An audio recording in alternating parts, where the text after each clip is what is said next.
Hello and welcome to this session. Today what we are going to be taking a look at is comparing the quality control process compared to quality assurance. What we'll do, we'll define what we mean by each of these, and then we'll also take a look at the advantages and the disadvantages of each of them. So to start off with, what is quality control? Now, quality control is the process of regularly checking and testing products throughout our production to identify and correct defects. I think the main part of what you want to be really focusing on here is that we are checking and testing products. So, how this begins to work. Let's take a look at a car manufacturing business and how they would implement quality control. Now, we start off with getting the raw materials, and as you can see, we finish off with the cars within the showroom themselves, ready to be sold. Now, when we talk about these quality checks, well, some of the inspections, first of all, can start with looking at the raw materials. Also, we can also have some checks and quality control checks halfway through the production process itself, so as the products are being produced. And then we will also require a quality check when the product is fully complete. Now, some businesses, they might want to wait to the end, when they've actually got the product built. But normally, sometimes quality control can have various stages of these quality checks. And when we talk about quality checks, we don't check every single product within the manufacturing process because that would take too long. But instead, we would take out what we could class as a test sample. So maybe, take a batch of all the production, that could be like 5% of the total. We test them out, and then we are trying to identify defects. So the defect products are basically not going to be sent to the customers. Normally the business will do this by comparing them against a product of a standard level of quality. Because by identifying the defect, we can then potentially look at, well, why has that defect occurred? What was the causation of this? So you can start to see that some products can get to the very end of a production process, then be checked, and then we realise that we have faulty products. Now, we'll just talk about the disadvantages of that in a moment. So, what are some of the advantages and disadvantages of using that quality control? Well, to start off with, the first advantage is that it ensures products meet our specific standards, because we're looking at making sure that this sample obviously meets that quality standard that we're trying to achieve. And if it doesn't, the business will then stop. They will have a look at why that defect has occurred and then going to try and improve that. It also helps prevent defects from reaching our customers because we want to try and identify where those defects begin to pop up. And if we can stop them going from to customers, then absolutely brilliant. But the reason why we don't want to have these defected products going to customers is because if you receive the quality below the quality standards, and below the quality that the company promised, well, then we're obviously going to have a negative customer experience, negative customer satisfaction levels. And it can also help minimize production disruptions because we are just taking a batch sample at the end of the day. We're not checking every single product. We're not stopping the entire process. We just take a sample set, we have a look, make sure it's up to standards, and then we're done. Just as a bit of a side note as well, normally these quality control tests are done by an external party rather than the employees themselves. So just bear that in mind. And it can also help facilitate this continuous improvement because if we want to identify where the problem has come from, then we can start to implement those improvements for them. But there are some considerable drawbacks when we look at quality control. Now, first of all, it can be fairly expensive to implement and maintain. Normally the inspection costs because you're hiring out these third parties to come into the business and then start testing the samples. This obviously costs a lot of money. And you also focus on just detecting issues rather than thinking about how we can prevent them. Yes, we obviously detect and then we look about how we, resolve the issue. But if we did have a defect that got all the way to the production end of the process, well then that's just a wasted amount of investment and resources and raw materials.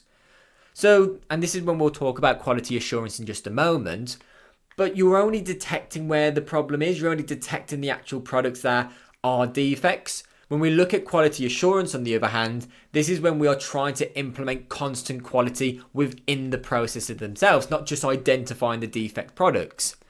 And as we said, if that product did get to the very end of the production process, it's just a wasted amount of materials. It's going to cost the business money. And remember, we only test samples. We don't test all the products. So that means that we cannot 100% guarantee that all the defects are eliminated. We can only just reduce the number. So now we've covered what we mean by quality control, let's take a look at what we mean by quality assurance. Now, to give a definition, quality assurance is a proactive process that ensures products or services meet specific standards. So as we saw then from quality control, it's sort of a reactive and then identify the defects. Whereas quality assurance, we want to make sure quality is built into the business itself. So there is a couple of ways of how this can begin to work. First of all, we want to set our quality standards and goals. And customers are encouraged to get involved with the quality standards because, at the end of the day, it's those who are basically saying whether we do have a high quality or service or not. So we need to identify, what does quality mean to us? Do we want to focus on the speed of response? Do we want to focus on the durability, the reliability, the aesthetics of the product? What about the functions it can have? Then we want to start establishing some measurable criteria. So for example, the product itself should be able to function in this certain way and make sure we can start to look at measuring this. So for example, accessing the internet, it should be able to do this in 0.05 seconds, for example. We want to make sure that these quality standards also align with our customer expectations. Then we obviously want to make sure we design processes and procedures around this. So these are for the entire business, as everyone and everything must embody the culture of quality. So we need to lay out this step-by-step process about how to achieve quality. And then we must ensure that processes are going to be efficient. Then we have to train our employees. Because instead of employees having the attitude of, that's not my job, that's not my problem. In cases when we talk about about quality assurance, employees, they will be encouraged to stop the production process until the problem is fixed. We want to make sure that all of our staff, all of our employees, they're taking that level of responsibility. Because if they find that, the product has got to them and they look at the quality and think that's not up to standards, they will then reject the product and send it back down the production process until it is fixed. So this is empowering employees to take more autonomy, to try and think for themselves, to try and come up with their own solutions. And skilled employees are able to fix quality issues. That's why we need to train them. Because in order for them to be able to think outside the box, sometimes the business needs to invest into the training. Then we want to have this culture of continuous improvement about Kaizen. So this involves our TQM, our total quality management methods. With this approach, the aim overall is to stop problems from occurring rather than just reacting to a problem and then fixing it. So we need to make sure that we are regularly reviewing our overall process in terms of the production and then thinking, how can we improve it? Are all the steps necessary? How can we improve the quality of the process? Because we want to make sure quality is built into the process itself. As I've said, the old idea of quality assurance is that the entire business itself embodies this culture of quality. Then we obviously made sure that we consist of all stages in the production. Every single stage is focusing on quality. So now when we look at car manufacturing for quality assurance, employees, they may stop the production process if the product is a defect or a fault has actually happened. So employees, they are now responsible to also check all of their own work to make sure it is to the quality standards. So that also means that if part of the production gets to them and it's not up to the standard, they can send it back.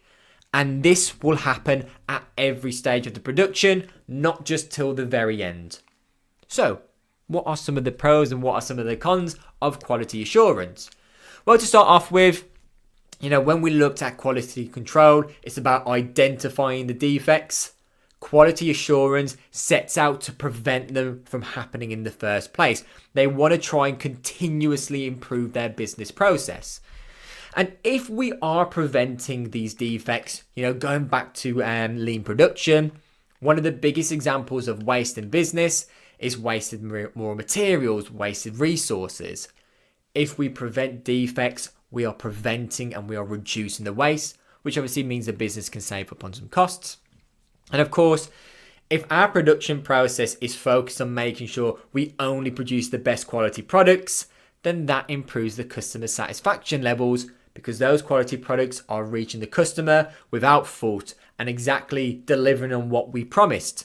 And this then improves the brand reputation. It can also help enhance the employees' engagement and motivation because when we look at our motivational theories, especially when it comes to stuff like Hertzberg's theory, Maslow's hierarchy of needs, we want to make sure that our employees are empowered, that they have that level of autonomy, that they can think for themselves. So by empowering our employees, they're more motivated and they're more likely to deliver that quality. And we also encourage that continuous improvement and innovation. Encouraging our employees to think outside the box, to think creatively, to improve the quality. But there are a lot of drawbacks. And I think the main drawback is it's going to cost you a lot of money to get this in place. It's going to be time consuming as well because the entire business has to embody this, once again, culture of quality. To get everybody on board, first of all, it's going to take time, especially if it's changing from a culture which, doesn't really care too much about quality. So getting all the systems in place is obviously also going to cost you money as well. And another thing is that if you want your staff to embody quality, you want to make sure your staff are of high standards, of high skills, well, then it's the business's responsibility to make sure they are, to start investing in training. And this, once again, costs a lot of money. And of course, if you are just trying to figure out all those, improvements within the production process, well, it's a bit of that stop, start within the short term. And this can slow production down and begin to reduce your productivity levels. And as we've said before, if your business is going from a change in culture where everyone now is trying to embody this culture of quality, well, some of the employees who preferred things the old way, where they didn't have to do that much, they may begin to resist. So you may see some resistance from your employees. Thank you so much for watching this session. I hope this helped you understand a little bit about what quality control and what quality assurance is. Once again, thank you for watching. I'll see you in the next one.